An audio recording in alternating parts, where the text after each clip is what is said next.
This is what double sleeving a token looks like.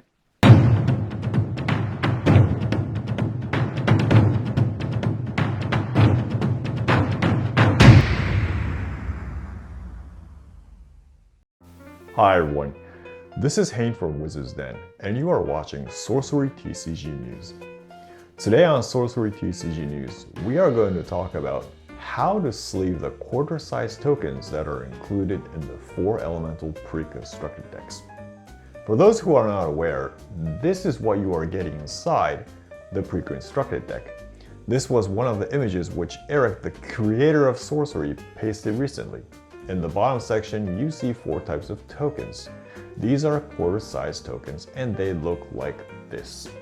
This one is from the print and play files. I glued it onto a random sacrificial MTG card.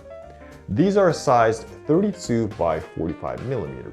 At one point, Eric Curiosa said it would be 32 by 44, but I have no idea why it's different from the print and play files.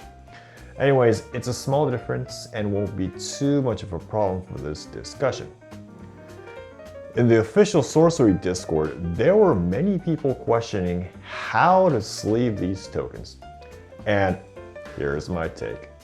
First of all, there are no sleeves that are sized for these tokens. But there's something similar.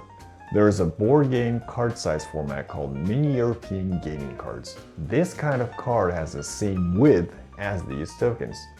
Now, even though this is supposed to be a standard, there's actually several variants for these cards. From what I researched, the most common is 44 by 68, but there's also 44 by 67 and 43 by 67 and 43 by 68. Why aren't the European Union unifying these standards? Anyways, so there are multiple sleeves available for all these variants. And the one that have 44 millimeter as the width is usable for these tokens. For people in US and Europe, UltraPro has a product named Mini European Board Game Sleeves, which accommodates 44 by 68 millimeter cards. I use a Japanese product, released by Hobbybase, which I have here. Now, as I said before, this only matches one of the sides, and when you put the card in, it becomes like this. The question becomes what you are going to do with this flap. You can cut this, but the issue is that it'll be vulnerable to dirt and water as it's not sealed on the other side.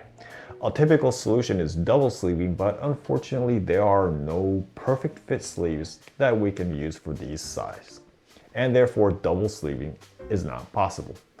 So what I'll be doing is thermally weld and seal the entrance so nothing can enter the sleeves. The resulting sleeve will look like this. You can see that now the token is protected from all the sides.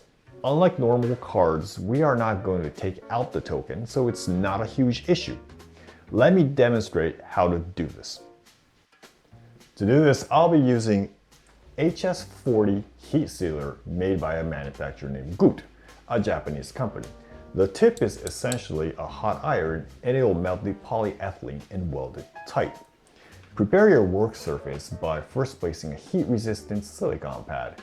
You then place the sleeved card and place a cellophane sheet over the area you will seal the sleeve. This is to prevent the polyethylene from sticking to the iron when melting. You can also use a cooking wax paper too. Finally, you place a metal ruler and run over the heat sealer over the sleeve, like this.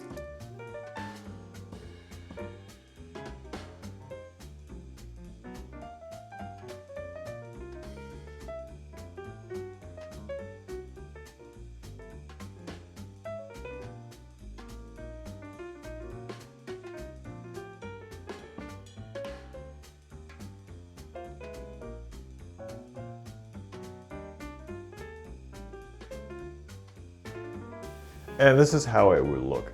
After this, you can just cut this portion and get the sealed token. So this is the finished token. This will be completely resistant against dirt and liquid and will be a perfect protection. Now, if you become creative, you can make something like this, which you saw in the intro of this video. What I did was made a double sleeve by using KMC Hypermatte as the outer sleeve. I used the heat seal to make a similar version from a standard size sleeve. But honestly, just sealing like this is way more simpler. And I would be choosing this as the preferred method. How would you be protecting your tokens? Which sleeve will you use? Let us know in the comment section.